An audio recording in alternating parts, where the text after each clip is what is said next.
Do you know what your purpose is? And if you don't, you may want to stick around because we're going to talk about how clearly defining your core values could help you find your purpose.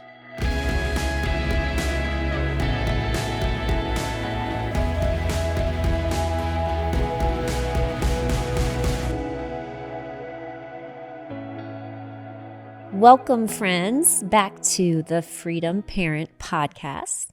I'm Sam. And I'm Harold. And we are so excited, as usual, to talk to you.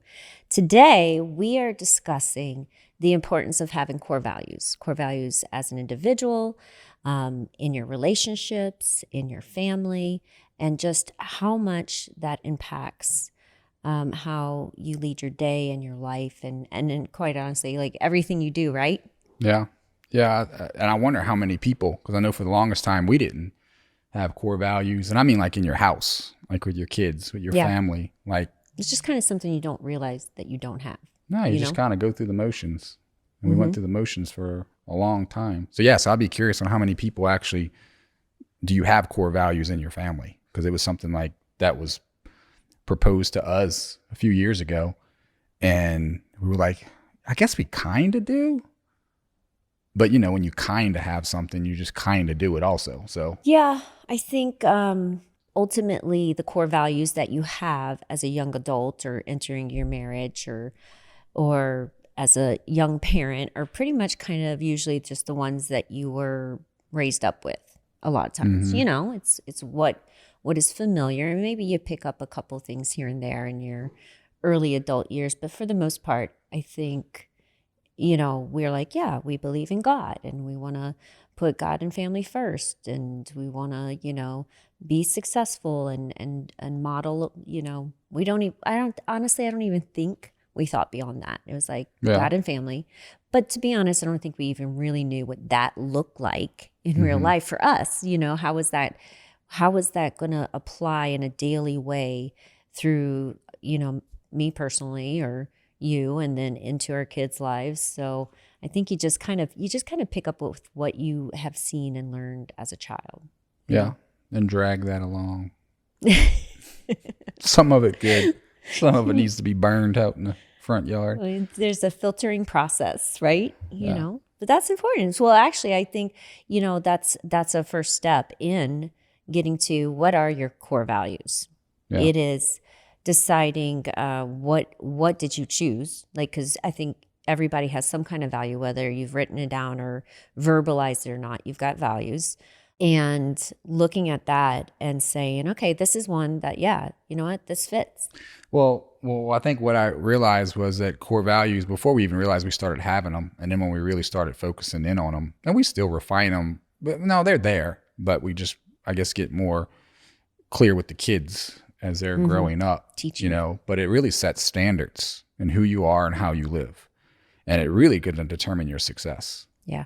Because without core values, you're just kind of like that ping pong ball bouncing around in the ocean, right? Mimicking other people, following the wrong people and thinking you know what I'm saying? You're just kind of, you have no compass. Yeah. No compass. Wow. And I think too, you know, what we think are values or can start off very surfacey. You know, for instance, if, and I hope this isn't taken the wrong way, but, you know, if you were raised up to believe in God and have strong faith or to say that you're a person of faith, what, you know, a child sees sometimes is like, did we or didn't we go to church? You know, I know for a long time I was like, you know, my mom raised me to believe and love God. And I felt inadequate to say, like, sometimes that, like, I love Jesus and I believe in God and I'm a devout follower because I didn't grow up going to a church. So for part of my adult years, I was like, I had a hard time saying, like, that's a value because I wasn't quite sure, you know, how that would look in my life. How do I need to be going to church every single week to love God with my whole heart and soul? Yeah. You know, how does that show up? And really too, you know, and that's, I love, we have a great church that we go to, but we also don't make it the end all be all of who we are as faithful people and believers. Yeah. There's other things. Yeah. Mostly it's to show the kids that, hey, if we ever exited this planet, you see you got places where you can have community to, Yeah. So I think that models, great community. But if faith is your value, how does that show up every day in your life? Yeah. Are you a praying person? Are you working towards reading the Bible? Do you model that in your actions towards the people you love too every day? Because that's honestly, for me, the biggest thing. That's a good point, because when you have core values and they're clear and they're defined, and communication could be a core value, like clear communication. Like you say, clear is kind. Who's that said that? Brene Brown. I'd like to give credit if I can. But is that when you do have core values, when you're out of alignment, you then can have the conversation because you got great communication of what the core values are that you agree on as a family, or as a team, or as a in your business with your employers, whatever. When you have the core values, when things are out of alignment, you can say, hey, look, we said that X, Y, and Z, whatever those core values are, right? So why are we acting this way? Why are we doing this? Why are we saying this? Why are we speaking this way? Why are we acting this way? And you can come together faster and move forward. Yep. Before it gets dysfunctional. Oh, yeah, for sure. It's like that foundation. Yeah. Right? That's it. It's core. Yeah. It's at the core. Foundation, core values, the launching pad for how you operate individually and together as a unit. Yeah, and then your core values, so a few for us, just to give people ideas. Communication could be one. Like we definitely want, and we're not perfect at this stuff either.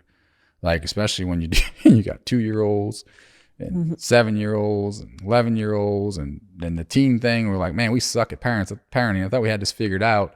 And we're like, well, yeah, but we've never parented a teenager. So anyway, so we definitely don't have it figured out, but we want to get better at communication. So that's part of a core value. But faith, I think you let off. Faith is a core value for us. It is strong faith. It's our first one. And it's everything. Well, and I see it flows now, out from there. Because you see for us too, and from a religious perspective, faith, or I don't like religion, that word, but from believing, right? You see our kids now, like quoting scripture. Some of them are, you find like little books with scriptures written down. I look outside in the courtyard at 6:30 in the morning, and I see our 11-year out there praying and reading a Bible. Like, it's we've got our son coming home and telling us about how he loves Jesus, and what Jesus did for us, and so obviously that's a core value. So just to give you, and that doesn't have to be yours. We're just giving you examples of what some of ours and how we're seeing the fruit of it. Yeah. And then it's a core value, because we don't even have to say, hey, go read your Bible. Hey, go do this. Hey, go. No, it actually would be counterproductive if we did that. It would, because they take after me. You don't tell them what to do. No. Yes. But that's actually not how you teach your young ones or anyone, to be honest. Yeah. You encourage and inspire people to do the right things through you personally doing the right things. And with that takes patience, which is probably one of the hardest things to cultivate as a human being. But it means you just kind of push aside your expectations of what you think other people should or shouldn't be doing, whether it's your kids, your team, your friends, your family, whatever. And you simply just accept that you could be a ripple effect if you take care of your own dang butt. Yeah. Right? Yeah. Yeah. So faith, definitely, we were chatting before too, is we teach our kids, faith is supported with action too. It's not just your lips flapping. It's not just blindly following. It's actually doing your due diligence, vetting situations, vetting people. Well, there is no faith without works. Right? There you go. Exactly. So actually, faith, to say you have faith isn't to just sit back and act like, everything's going to be okay, or, you just sit there and you pray about it. I'm going to pray about it. Yeah, I pray about it, but it's like we talked about this before, but you take the direction in what you should be doing about it too. Yeah. It's like the last, not that I'm not going to get deep into that, but it's like the last 2 years about how people were living. We lived a totally opposite way from the majority. And we definitely were the minority because of our core values. But it wasn't through blind faith. It was faith over fear through actually doing my due diligence, vetting things, researching things, using God-given common sense, and actually acting in that. So our kids now, coming out of that, I tell you what, leveled them up. So much healthier too. And anyway, so we're really beating that faith down. But faith, family, fitness, and fortune. Yep. And when you say fortune, it's not just finances. It's fortune could be your purpose, legacy. I think you like to always use that ripple effect type of thing. Yeah, generational. Not just what you're doing for your life today, but how it doesn't impact your children and or the future generations. But yeah, pause there, because let's go backwards to fitness real quick to see if people have an idea of fitness, because you just throw fitness out there. You just get family. Family, sorry. Because family ties into faith too, because we talked about communication. Just having communication, making sure like this summer, like we're already, I don't know if we've confirmed 2 or 3 days, but like we're going to have 2 to 3 days where we may work an hour. And then we're going to be very intentional with spending those 3 full days with the kids. Setting and then we'll have 3-4 days of actually working and hustling. But that's being intentional because family matters to us. Very much. Yes. And it's not just being in the vicinity, right? It's not just being in the vicinity. It's the quality time that you spend with them. Yeah. And I don't know about you, but I remember my summers, whether... well, Joel said it last. He said, count how many summers you have. Exactly. And go back and listen to that to interview, episode. friends, if you had it. It was really great. And he was talking about, you have, we got a 14-year-old now? 14-year-old. She's turning 14. Yeah. So she's got possibly only 4 summers with us right before she's going to want to maybe not be with us. So no, you look at it like 4 summers. So yeah, family's very important. So for us. Yes. And then fitness on an elementary level, like not just on the surface, like our kids. And I'll tell you what, it takes work. But fitness ties into health too. And fitness is similar in the aspect of also faith, in that you can't tell people they need to be doing it. People need to be inspired by you and see you doing it. Well, that's John Maxwell leadership books right there. Yeah. People are going to follow by what you do, right? You set the pace. So we set the pace in our house, and you need to set it high because most people are only going to follow you halfway. Go beast or go home. So you better go beast, and they'll fall somewhere halfway below there. Most people, including our kids. So for us, it's I'm hawking them, but in a nice way, right? And drink water first thing you wake up. Fill your organs with water. While Daddy's drinking his water, you're drinking your water. Exactly. As you say that. Healthy breakfast. Yeah. Every now and then we'll throw a donut in there. Don't worry. Oh yeah. Don't get a picture in your head of something. And I've said it before, one of our episodes of like, perfection is not actually what you think it is. It's what you think it should be, or how you think someone is, which is really oftentimes comparison. You don't even actually know. You don't live in their house and you're just like, oh, look at this Adonis looking human being with the abs. And I just imagine they never touch chocolate, or they never have a glass of wine, or they never eat pizza or whatever. It's like, anyway, I'll get off on a tangent there. But so that's first of all, fitness is not that. But and we make them move too. I say make them. Like we do. We say, hey, turn off the video games. Well, why is that a core value though for you? Why is the core value? Yeah, because it drives everything. What are the results? So like for me, it used to be, way back in the day when we started working out, you got me into it. When we started dating, you got me fat, and then you got me fit. You're feeding me all the fast food and things. But back then it was just for looks. Now it's so much different. Now it's because of the chemical process. Like fitness affects your outlook on everything. It creates the feel good hormones. Knowing that most people, the second most medicated so-called illness in America, and I might have this wrong, but I think it was the second or maybe third, was anxiety and depression. Okay. Nope. And do you know like how powerful fitness, exercise, nutrition, all those things are? It's almost, there's studies that prove it is as effective, if not more, than some of the medications out there. Yeah. And I know we've got a teenager and a soon-to-be teenager, and then not long after that, 2 more teenagers somewhere. So they're coming up, and teenagers they go through some mental health waves where it's their hormones are changing, and that is a core value. One for me first, because my mental health is just as important as my physical health, and I know that they correlate.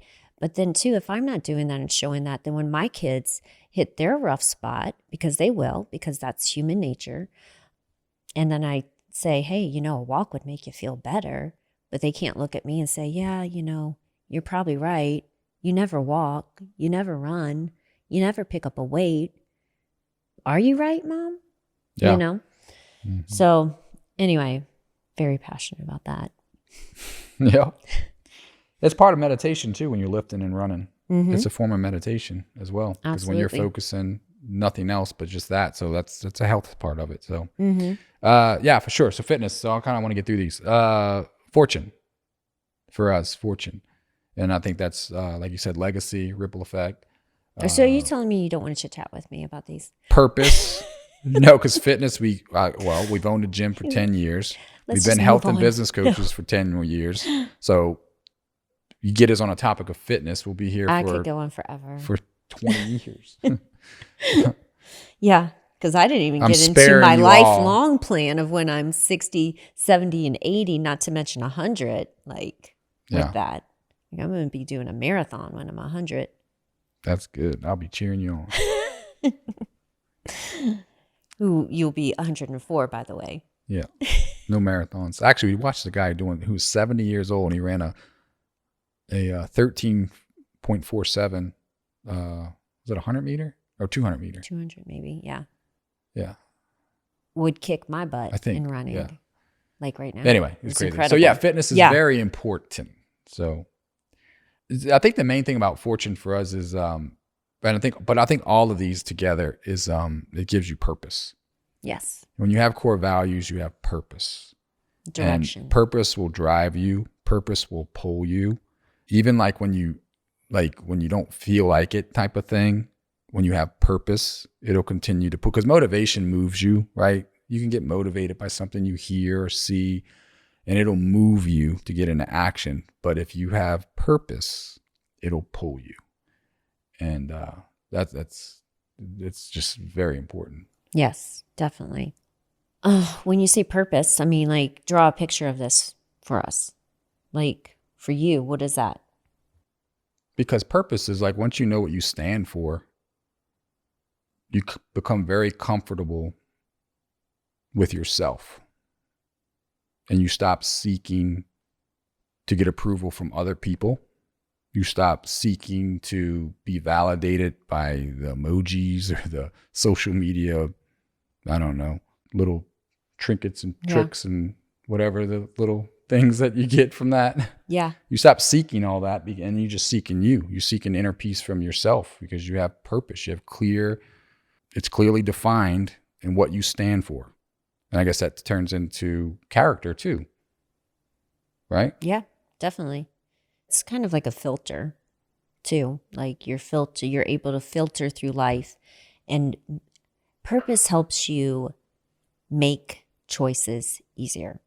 I feel like a lot of times as adults, when we're just being kind of young adults, teenagers, anything, when you find yourself just kind of being led around, affected by the trends, affected by social media, the news, almost controlled. It's because you don't have a sense of who you are, where you're going in life, what you stand for. And that, all of that bundled together is what kind of creates your purpose. Yeah. Who you are, where you're going, what you stand for. So it's, we love talking about vision too, but that correlates. If you don't have a clear vision of where you want to go in your life, you don't have purpose either. Yeah. Yeah. You won't be easily influenced. You won't be swayed. It's who are you when other people aren't? We talk about that. Who are you when other people aren't looking? When you have core values, that's your character. That's acting without, like I said, without the approval of others. That's acting in purpose. Like what you, like for us, like for instance, for us, so give people an example. Like in our company, we reach the top of the top, right? We get paid very well. We literally got to the point to where I said, hey, I want to create a business and build an empire to where I don't have to get out of bed if I don't want to. And we did that. So at that point, it's like, well, why are we still doing this? Without purpose, we wouldn't be doing this. We wouldn't be spending the money to produce this. We wouldn't be spending the energy and the time to be doing this without purpose, because we achieved that initial goal, right? That I thought at the time was, that was it. I was retiring at, that's so good. at 39 years old. I was like, oh, I'm good. I'm retiring. Yeah. And it's like, no. It's when you achieve something, like you said, you always say, like, you get to the top of the mountain, the view's beautiful, and you look down.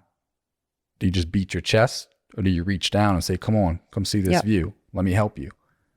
Totally. So that's like the purpose, is to continue to bring other people who are struggling. The purpose is to bring other people who's been told that they can't. The purpose is to bring other people who've just been beaten down by life, right? Who's been conditioned to think a certain way, scarcity. The purpose for us, and I know you share this, so I can say us, is to reach down and say, come on. Yeah, that's so good. I think a lot of people, this could be really huge. They have trouble fulfilling their own potential because they're kind of working to quit.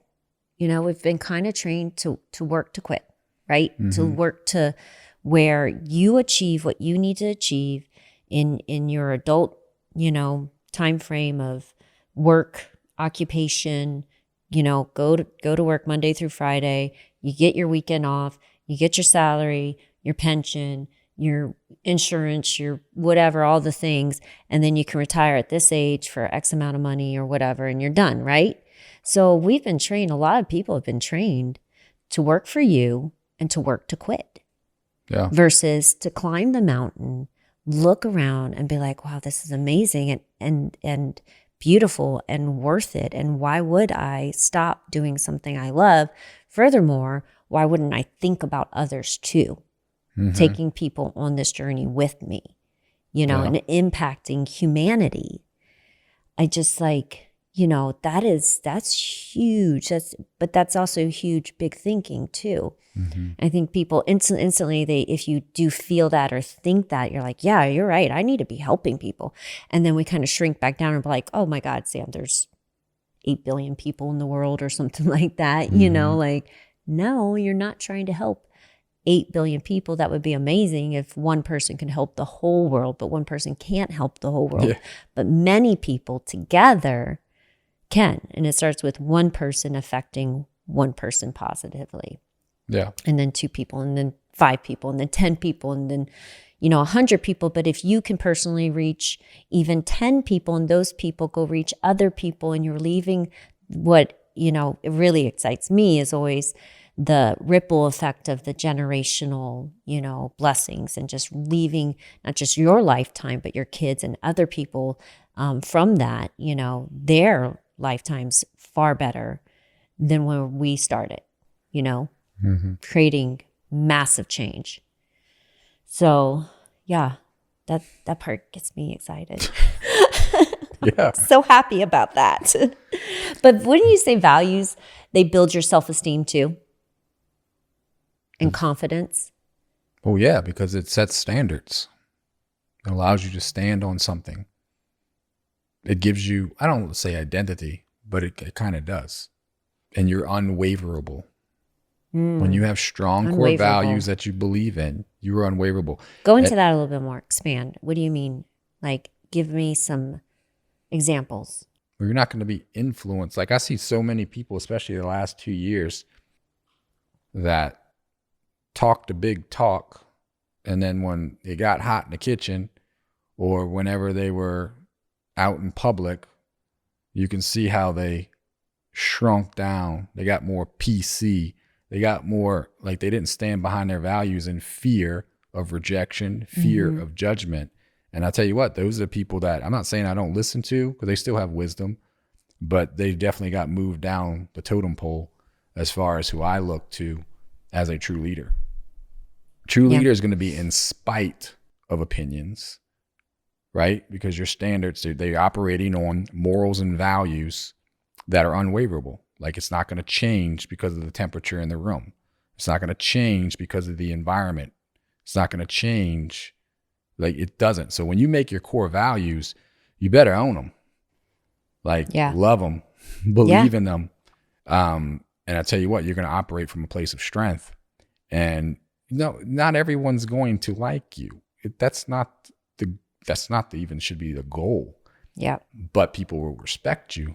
Because I know there's an awful lot of people that don't like me, I'm sure, because or don't agree with you, or don't whatever. And then it equates to, low EQ is going to equate to not liking without even knowing me. Just through social media. You don't even know me. Wouldn't even, but you got to have a level of respect. Like, there's people that I don't agree with. Yeah. And I've said that before, but because of their core values and them never wavering and standing behind it, I've said that before to you. I was like, I don't really care for them, but I respect the hell out of them. You've heard me say that before. Yeah.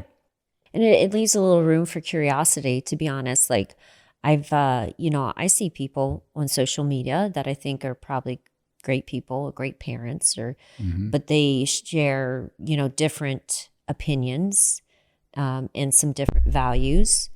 And though they approach it in a way that isn't like, you're not like pointing fingers and calling people names for not thinking like them. Yeah. And what that does for me is it doesn't make me automatically be like, oh, maybe I should believe what they believe. But what it does is it makes me curious about why they believe what they believe. That's it. And curiosity is important, too, because these values are going to should be informed by knowledge, not just like hand picking them out of a hat. And that's where the confidence comes from. And that's where, you become firm and not wavering in where you stand in life and who you stand for and what you stand for, is that you don't hand pick it out of a hat. You've got to like do some research behind it. Why do I believe in God so firmly? Yeah. Where have I seen God show up in my life? Why do I believe in X, Y, and Z policies? Or why do I believe in fitness? I had to do that with fitness. That's why I get excited talking about it so much more now. It's because I had to check the way that I looked at my own personal health and fitness. And I had the wrong perspective. And so I checked that for a season exercise because I wasn't approaching it the right way. And I did my research and I was like, oh yeah, okay, this is why I should be doing it. And that's what I embraced. So, information is power, or knowledge is power. Yeah. And then core values too. And we'll probably land this plane here in a second, but those aren't like when we said faith, family, fitness, and fortune. That's just like macro type of, there's stuff in there. It's more in depth, yeah. But it's because like integrity. Like if I had a name too specific for people, like to be more clear, it's like integrity is very important. Like we say what we do, what we say we're going to do. Grit, like hustle. We know how to work. Grit takes resourcefulness. It takes resilience. It takes drive. Yep, takes drive. But when you're moving towards purpose, you're going to drive hard. So some of you are like, man, I just can't get myself to drive that hard. It's because you lack purpose. Or you lack purpose because you have no core values. You have no foundation. So actually, that's a good way You to lack end discipline it, right? because you lack conviction. Yeah. So, yeah, if anything from this podcast, and if you feel like you're lacking all of that, reverse engineer it back, and you probably can go to, what are your core values? Does your family have core values? Does your house have core values? Do you have core values? And get really specific to them and own them. And when you own them and you are unwavered, because you stand behind that, mad respect. Yep. And we do have a resource for that, Power to Pivot. You can go to our website. There's a calendar, videos, all the things that will walk you through leading yourself. It leads how to lead yourself in your values first and then move forward to the next step. So, boom. Yep. Establish your core values. live it every day, and be patient and watch the ripple effect. Like it. Awesome. All right. Peace. Peace.